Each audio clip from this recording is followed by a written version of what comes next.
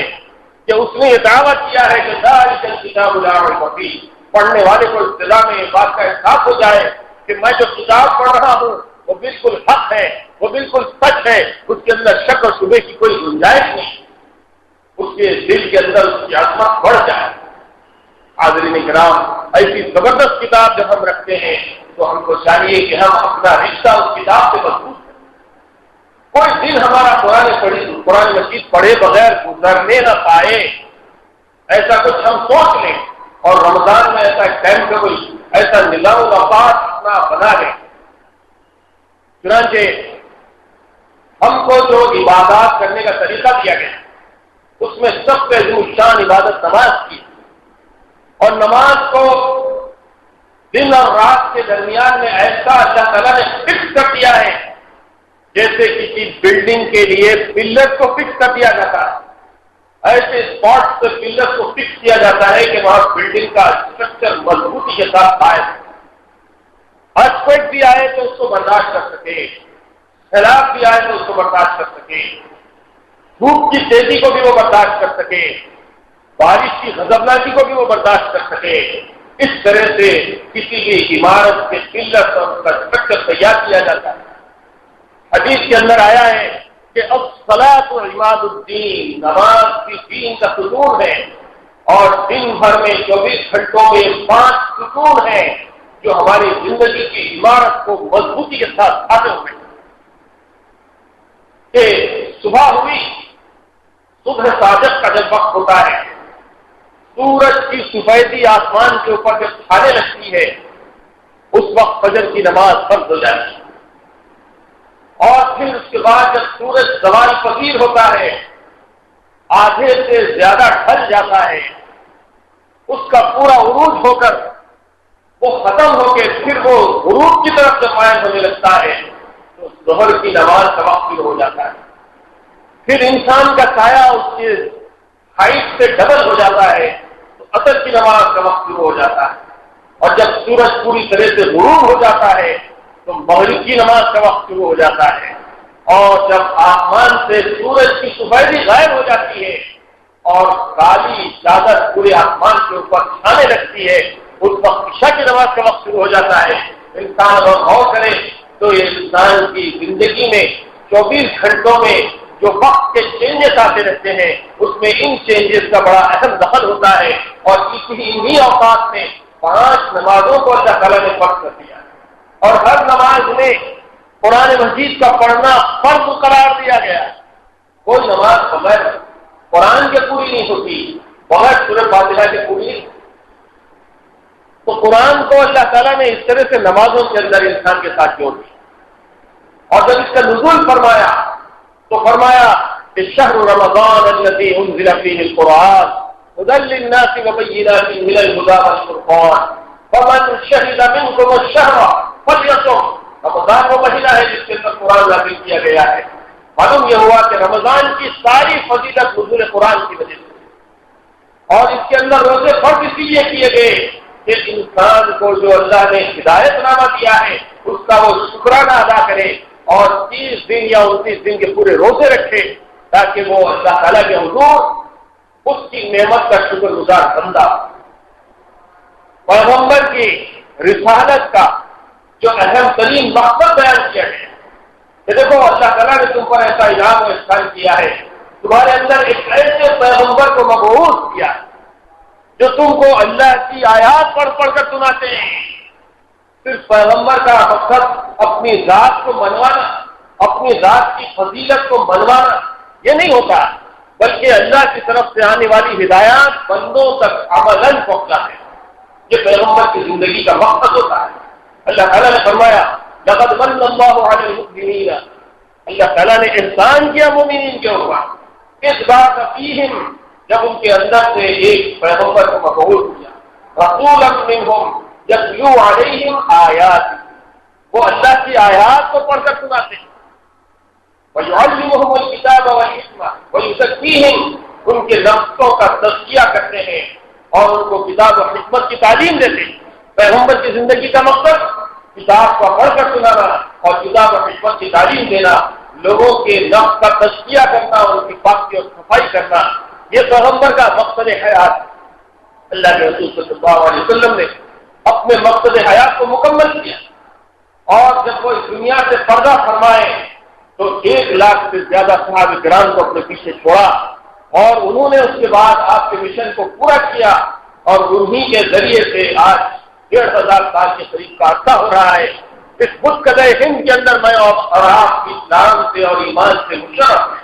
یہ اللہ کا بڑا انعام و احسان ہے۔ اسی لیے ہم کو چاہیے کہ ہم بھی قرآن سے جڑ جائیں، پیغمبر کے لائے ہوئے اس پیغام سے جڑ جائیں، اور رات اور دن میں اس کی تلاوت کرنے کی کوشش کرتے رہیں۔ رمضان کے مہینے میں بھی ہم کو چاہیے کہ ہم زیادہ سے زیادہ اپنی مصروفیت کو قرآن کے ساتھ وابستہ کریں۔ اسی لیے چند باتیں آپ کے گوش گزار کی جا رہی ہیں۔ پہلی بات تو یہ ہے کہ قرآن کی فضیلت ہمارے دل کے اندر رہے کہ قرآن کیسا کلام، ایک تو وہ ہے کہ جس کے اندر کوئی شک و شبہ نہیں، ذالک الکتاب لا ریب فیہ ھدی للمتقین، متقی لوگوں کے لیے اس میں ہدایت ہے، اللہ سے ڈرنے والوں کے لیے اس میں ہدایت ہے۔ اور پھر عام آدمی بھی اگر اللہ سے ڈر کر یہ تلاوت کرے تو اس کے لیے بھی ہدایت ہے۔ یہ ھدی للناس کی ہے، تمام انسانوں کے لیے ہدایت ہے۔ اس ہدایت کو حاصل کرنے کے لیے ہم کو چاہیے کہ ہم اس کی تلاوت کریں، اس کو پڑھیں، اس کو سمجھیں اور اس کے لیے وقت نکالیں۔ بڑا عجیب معلوم ہوتا ہے کہ جب قرآن پڑھنے کے لیے لوگوں سے پوچھا جاتا ہے تو کہتے ہیں فرصت نہیں ملتی۔ مطلب یہ ہے کہ ہم قرآن مجید کو کوئی اہمیت والی چیز ہی نہیں سمجھتے، اس کو ہم نے اہمیت ہی نہیں دی۔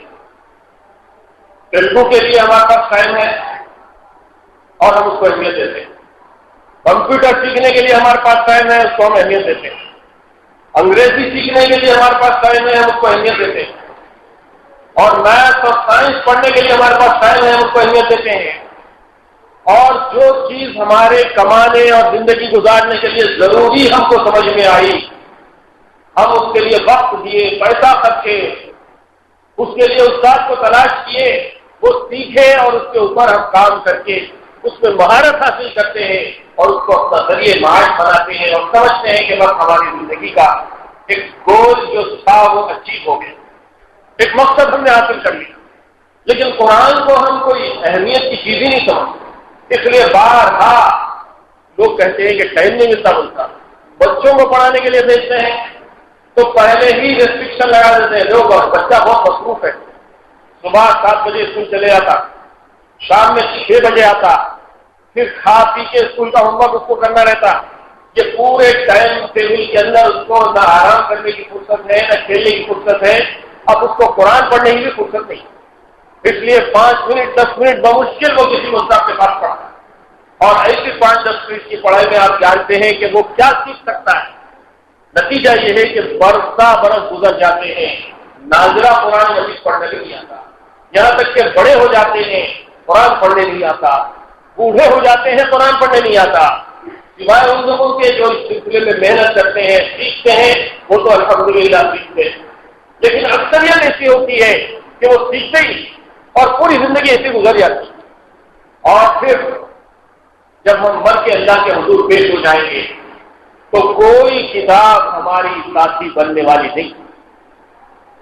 اللہ کے رسول صلی اللہ علیہ وسلم نے فرمایا کہ قرآن قیامت کے دن شفاعت ہے ان لوگوں کے حق میں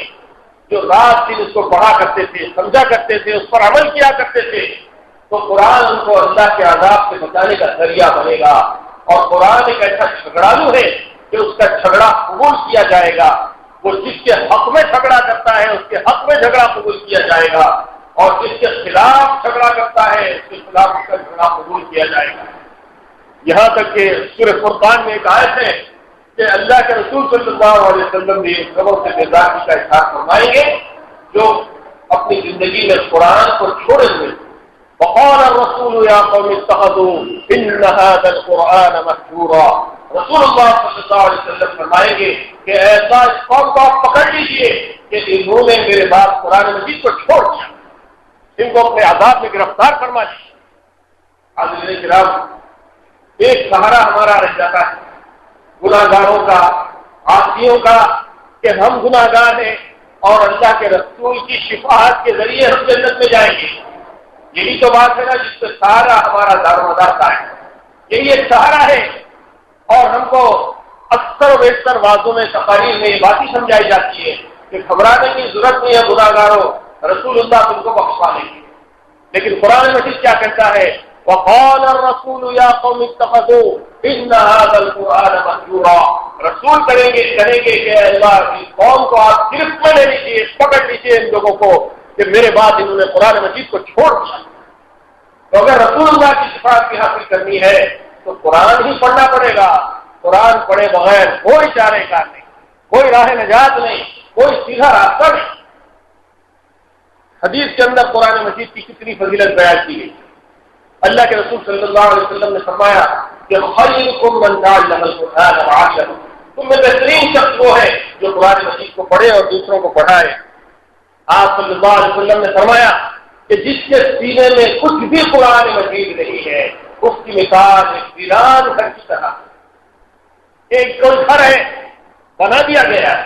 کوئی اس میں بستا ہی نہیں، وہ گھر بنا تو ہے لیکن ویران جڑا ہوا ہے۔ تو اسی طرح کسی کے سینے میں اگر قرآن کا کچھ بھی حصہ محفوظ نہیں ہے تو وہ ویران گھر کی طرح سے ہے۔ آپ صلی اللہ علیہ وسلم نے فرمایا کہ جو کوئی قرآن مجید کو یاد کرے اور پھر اس کے بعد اس کو پڑھنا چھوڑ دے اور وہ بھول جائے تو قیامت کے دن وہ کوڑھی کی شکل میں اٹھایا جائے گا۔ جیسے کوڑ کی بیماری ہوتی ہے، برس کی وائٹ اسپاٹ، ایسے بیمار کی شکل میں قیامت کے دن اس کو اٹھایا جائے گا۔ اگر ہم بچپن میں پڑھے تھے بھول گئے تو ہم کو چاہیے کہ پھر سے اس کو یاد کر لیں، ورنہ پھر قیامت کے دن کوڑھی کی شکل میں اٹھایا جائے گا۔ پھر اللہ کے رسول نے فرمایا کہ اپنے گھروں کو قبرستان مت کرو، اس میں تلاوت کیا کرو، اس لیے کہ قبرستان میں قرآن نہیں پڑھا جاتا۔ آج کل تو لوگ قبرستان میں قرآن پڑھ رہے ہیں، گھروں میں نہیں پڑھ رہے۔ گھر میں کیا پڑھا جا رہا ہے؟ گھروں کے اندر ٹی وی چل رہے ہیں، سیریل چل رہے ہیں، فیش مناظر دیکھے جا رہے ہیں، اور ہر وہ کام ہو رہا ہے جس سے اللہ اور اس کے رسول کو منع کیا ہے۔ اگر کوئی کام نہیں ہو رہا ہے تو قرآن کی تلاوت نہیں ہو رہی۔ قرآن ہمارے گھروں میں پڑھا جانا چاہیے، قرآن کی آواز ہمارے گھروں سے بلند ہونی چاہیے۔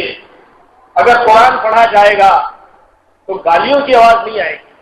قرآن پڑھا جائے گا تو گانوں کی آواز نہیں آئے گی، قرآن پڑھا جائے گا تو جھگڑوں کی آواز نہیں آئے گی، قرآن پڑھا جائے گا تو قتل و غارت گری کے وہ واقعات نہیں پیش آئیں گے جو آج آئے دن ہم اپنے اخباروں کے اندر دیکھ رہے ہیں۔ کون سے دن کا اخبار ہے جس میں مسلمان ایک دوسرے کو، سالے بہن بھائی کو، بہن بھائی سالے کو، ساس کو، سسرے کو، داماد کو کوئی نہ کوئی قتل کرتے ہیں۔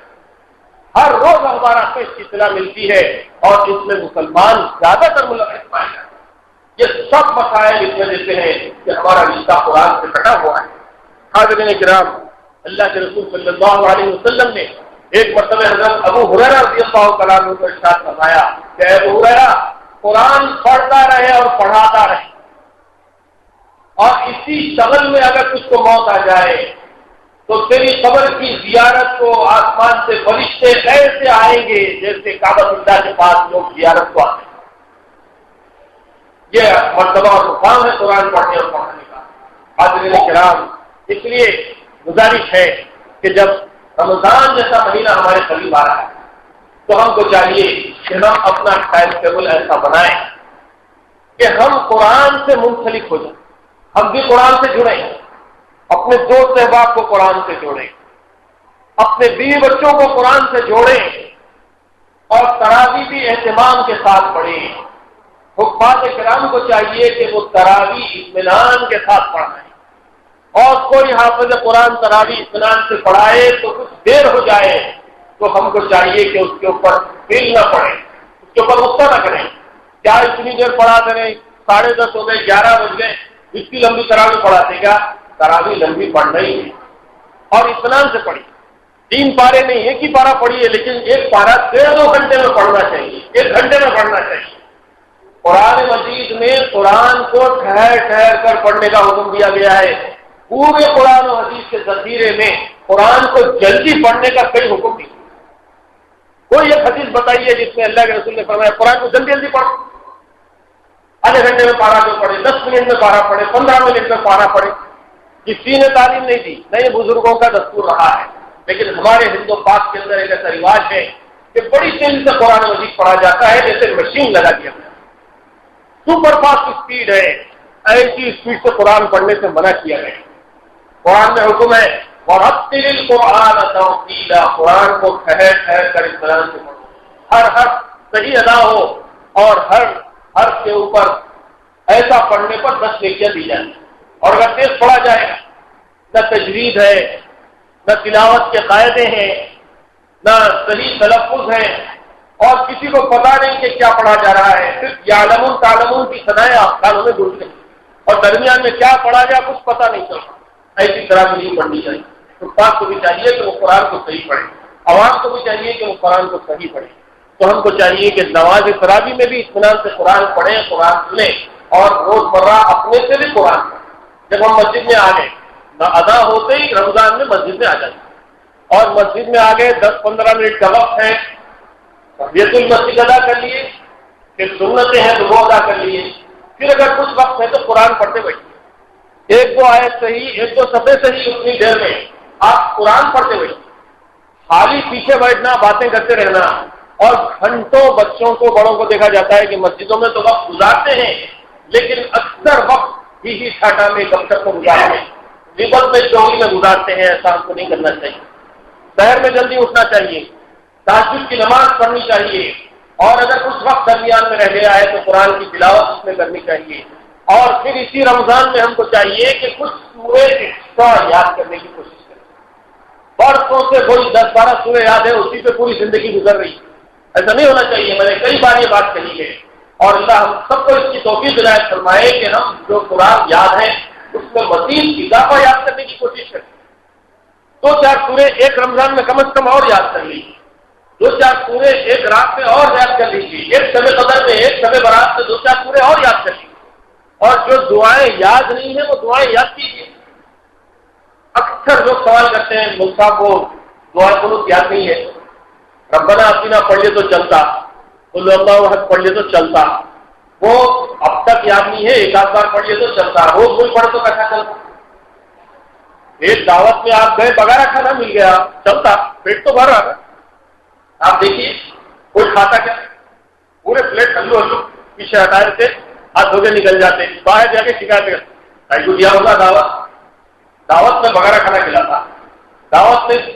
ویجیٹیبل کھلاتا، تو ہم حالانکہ وہ بھی اچھا ہے، گرم ہے، کھا سکتے ہیں، لیکن معمولی چیز کو ہم آج قبول کرنے کے لیے تیار نہیں۔ ہر چیز ہائی لیول کی ہم سوچ رہے ہیں،